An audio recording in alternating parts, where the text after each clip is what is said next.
ඔබ හිතන්න ඔබ සාමකාමීව නිදාගෙන ඉන්නවා. හැබැයි එකපාරටම අහස ගොරවනවා වගේ සත්‍යයක් ඇහෙනවා.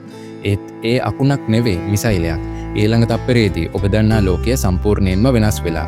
අද මම විශ්මකෝණයෙන් කතා කරන්නේ ලෝකයම වෙලී ඉන්න ඒත් හුඟක් අයට ඇත්තටම තේරෙන්නේ නැති මැද පෙරදිග මේ මහා ලේව කිරීම පිටුපස තියෙන භයානක කතාව ගැනයි.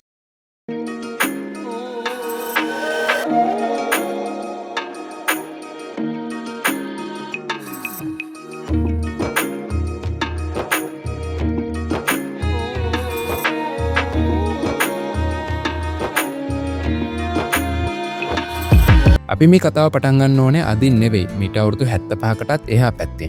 දෙවැනි ලෝක යුද්ධයෙන් පස්සේ යුදෙව් ජාතිකයන්ට තමන්ගේම කියලා රටක් අවශ්‍ය වුණා. ඔවුන් තෝරා ගත්තේ තමන්ගේ ආගමික මූල්‍යයන් තියෙන පලස්තීනය. 1948 දී ඊශ්‍රායලය කියන රට ප්‍රකාශයට පත් කරනවා.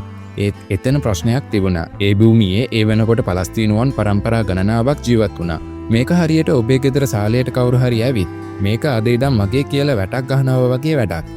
එතනින් තමයි මේ දශක ගණනාවක වෛරය පටන් ගත්තේ. ඔබ මොහොතකට හිතන්න වර්ග කිලෝමීටර 365ක විතර පොඩි බිම් කැබැල්ලක්. ඒ කියන්නේ අපේ කොළඹ දිස්ත්‍රික්කයෙන් භාගයකටත් වඩා අඩුයි. හැබැයි ඒ පුංචි ඉඩේ මිනිස්සු මිලියන 2.5ක් හිර වෙලා ඉන්නවා. හතර වටින් මතාප්ප, කම්බියටවල් සහ තුවක්කු අතති හමුදාවන්. ඒ මිනිස්සුන්ට එළියට යන්න අවසර නැහැ. ඇතුළට එන කැම්බල් බීම පවා පාලනය වෙන්නේ ඊශ්‍රායලයෙන්. මේක ලෝකයේ තියෙන විශාලම එලිමහන් කඳවුර කියලා හුඟක් අය හඳුන්වන්නේ ඒ නිසයි. මේ වගේ තැන්වල තමයි කෝපය සහ වෛරය පැසවෙන්න පටන් ගන්නෙ. අන්න ඒ වෛරය තමයි හමාස් වගේ කණ්ඩායම් වලට පෝෂණය වෙන්න උදව් කරන්නේ. ඇමරිකාව සහ ඉරානය මැදට ආවේ ඇයි? දැන් ඔබ අහන්න පුළුවන් මේක මේ රටවල් දෙකේ ප්‍රශ්නයක් නම් ඇයි ඇමරිකාවයි ඉරානයයි මේකට අත දාන්නේ කියලා. මෙතන තමයි ප්‍රොක්සි වාර් නැත්තම් පෙරමුණු යුද්ධය පටන් ගත්තේ. ඇමරිකාව මැද පෙරදිග තමන්ගේ බලය තියාගන්න සහ තෙල් සම්පත පාලනය කරන්න ඊශ්‍රායලය වගේ ශක්තිමත් මිතුරෙක් ඔවුන්ට ඕනේ. ඒ නිසා ඔවුන් බිලියන ගණනින් ආයුධ දෙනවා. ඉරානය දකින්නේ ඊශ්‍රායලය කියන්නේ බටහිර රටවල් මැද පෙරදිගට දාපු ඔත්තුකරුවෙක් කියලා. ඉරානය සිජුවම යුද්ධ කරන්න නැතුව හමාස් සහ හිස්බුල්ලා වැනි කණ්ඩායම් වලට සල්ලි සහ ආයුධ දීලා ඊශ්‍රායලයට පහර දෙනවා. මේක හරියට ලොකු අයියලා දෙන්නෙක් පොඩි මල්ලිලා දෙන්නෙක්ව ඉස්සරහට දාලා ගා ගන්නවා වගේ වැඩක්. දැන් අපි බලමු ඊශ්‍රායලයේ පැත්ත. ඔවුන් ලෝකයේ දියුණුම ආරක්ෂක පද්ධතියක් පාවිච්චි කරනවා. ඒකේ නම අයන්ඩෝම්. පලස්තීනය පැත්තෙන් මිසයිලයක් එනකොට මේ පද්ධතියේ ඒක අහසදීම හඳුනාගෙන තප්පර ගණනකින් තවත් මිසයිලයක් යවලා ඒක අහසදීම කුඩු කරලා දානවා. හැබැයි මේකට යන වියදම එක මිසයිලයක් විනාශ කරන්න ඩොලර් 50,000කටත් වඩා වැය වෙනවා. මේ මුදල් එන්නේ කොහෙන්ද? වැඩි හරියක්ම ඇමරිකාවෙන්. ඉතින් මේක නිකම්ම සටනක් නෙවෙයි. මේක බිලියන ගණනක ආයුධ වෙළඳාමක්. යුද්ධයේ දිගින් දිගට යනකොට ආයුධ හදන සමාගම්වල සාක්කු පිරෙනවා. ඒකත් මේ යුද්ධය නතර නොවෙන්න එක හේතුවක්. ඇයි මේක මේ තරම් ප්‍රබල වුණේ? 2023 ඔක්තෝබර් 7 වෙනිදා මුළු ලෝකයම හෙල්ලුම් කෑවා. හමාස් සංවිධානය ඊශ්‍රායලයට කඩාපැනලා කරපු ප්‍රහාරය නිසා ඊශ්‍රායලය තීරණය කළා මේක අන්තිම සටන විය යුතුයි කියලා. ඔවුන් ගාසා තීරයට බෝම්බ වහින්න පටන් ගත්තා. මේක වෙනදා වගේ නෙමෙයි. දැන් තාක්ෂණයේ දිනුයි. එක මිසයිලයකින් මුළුමහල් නිවාස සංකීර්ණයක්ම අළු වෙලා යනවා. ඉරානය මෑතකදී ශ්‍රීජුවම ඊශ්‍රායලයට මිසයිල් 200 ගණනක් එල්ල කළා. දැන් අපි ඉන්නේ තෙවැනි ලෝක යුද්ධයක අද්දර කියලා හුඟක් අය බය වෙලා ඉන්නේ ඒ නිසයි. ඉරානය සහ ඊශ්‍රායලය අතර තියෙන්නේ බලලා සහ මීය වගේ සටනක්. ඉරානය රහසින් න්‍යෂ්ටික බෝම්බ හදනවා කියලා ඊශ්‍රායලය සැක කරනවා. ඊශ්‍රායලය දන්නවා ඉරානයට න්‍යෂ්ටික බලය ලැබුණොත් තමන්ගේ රට සිතියමෙන් අතුදා දැමීමට ඉඩ තියෙන බව. ඒ නිසා ඔවුන් මොකද කරන්නේ?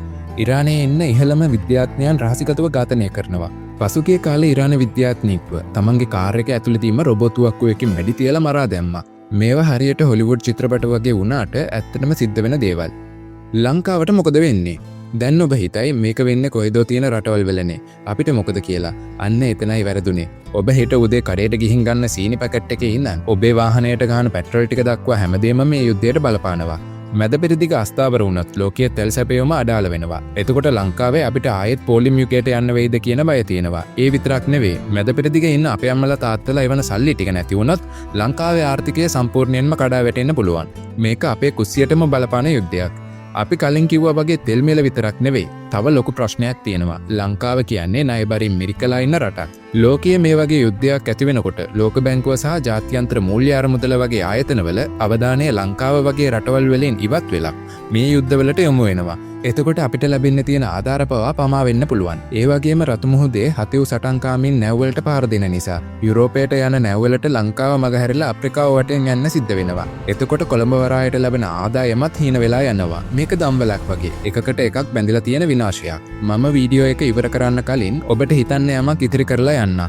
ඔබ දන්නවාද මේ යුද්ධය පිටුපස තියෙන අභිරහස්ම කරුණ මොකක්ද කියලා? ඒ තමයි තෙවැනි දේව මාලිකාව පිළිබඳ අනාවැකිය. යුදව්වම් විශ්වාස කරනවා ඔවුන්ගේ ගැලවුම්කරුවා පැමිණෙන්න නම් ජෙරුසලමේ දැනට තියෙන ඉස්ලාම් භක්තිකයන්ගේ අතිශය පූජනීය අල්-අක්සා පල්ලියේ තියෙන තැන නැවත වරක් යුදේ දේව මාලිගාවක් ඉදිවිය යුතුයි කියලා. අදටත් ඊශ්‍රායලයේ ඇතැම් අන්තවාදී කණ්ඩායම් මේ දේව මාලිගාව හදන්න අවශ්‍ය රත්තරන් බඩු සහ සැපයුම් පවා සූදානම් කරගෙන ඉන්නවා. ලෝකයේ ප්‍රබල ආගම් දෙකක් එකම බිම් කැබැල්ලක් වෙනුවෙන් මෙච්චර දරුණු විදියට සටන් කරන්නේ ඇයි කියලා දැන් ඔබට පැහැදිලි ඇති. මේක නිකම්ම දේශපාලන යුද්ධයක් නෙවෙයි. මේක අවසාන කාලයේ පිළිබඳ අනාවැකි සැබෑවීමක් කියලා විශ්වාස කරන පිරිසකුත් ලෝකේ ඉන්නවා. කතාවේ අවසානය මොකක් වෙයිද? කවුරු දිනයිද? ඇත්තටම කිව්වොත් මේ වගේ යුද්ධයකින් කවුරුත් දිනන්නේ නැහැ. දිනන්නේ මරණය විතරයි. අවසානයේ ඉතිරි වෙන්නේ අනාථ වුණු දරුවෝ සහ විනාශ වුණු නගර විතරයි. ඔබ මොකද හිතන්නේ? ලෝක බලවතුන් මේක නවත්තන්න මැදිහත් වෙයිද? නැත්නම් තමන්ගේ වාසියට තවත් මේ ගින්නට පිඳුරු දායිද? පල්ලෙහාවෙන් කමෙන්ට් එකක් දාන්න. මේ විශ්ම කෝණය අද්භූත දේ සොයා යන ඔබේ නවතන. මේ වගේ අද්භූත සහ සත්‍ය තොරතුරු දැනගන්න අපිව සබ්ස්ක්‍රයිබ් කරන්න. මේ වගේ තවත් කතාවකින් හමු වෙමු.